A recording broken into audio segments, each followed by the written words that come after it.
Health care সেক্টরে customer service বা billing এই ডিপার্টমেন্টগুলোতে চাকরি করে 6 ডিজিট স্যালারি কি পাওয়া সম্ভব? ডেফিনেটলি সম্ভব। আপনার মতামত কি? লাখ টাকার উপরে বেতন কি সম্ভব পাওয়া হেলথ কেয়ার সেক্টরে কাজ করে? আমি বিষয়টা ক্লিয়ার করে বলি।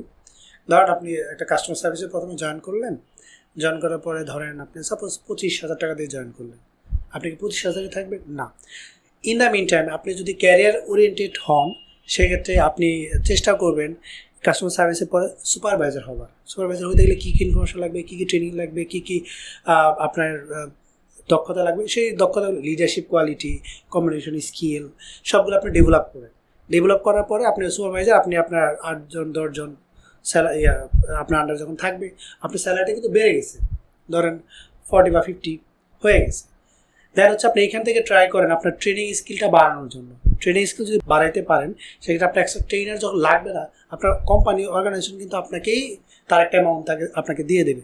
যখন আপনি ট্রেনিং কমপ্লিট করলেন, আপনি সুপারভাইজার বা লিডারশিপ স্কিল চলে আসলো, আপনি আরেকটা স্টেপ উপরে যান, হেড অফ দ্য ডিপার্টমেন্ট বা বড় পরিসরের ট্রেনার বা আরেকটু বড় অর্গানাইজেশনে যাওয়া।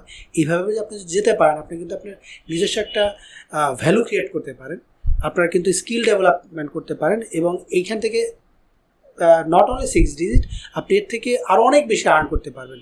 It's up to you.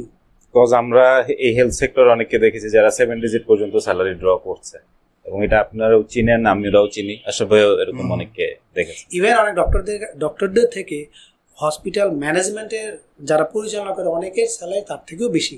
এটা সম্ভব। এটা আপনি আজকে জয়েন করলেন কালকে সম্ভব তা না। এখানে আপনার অভিজ্ঞতা, অনেক কিছু জিনিস দরকার প্রয়োজন পড়ে, এবং এটা আপনি অর্জন করতে পারেন, ডেফিনেটলি আপনি করতে পারবেন। ওকে।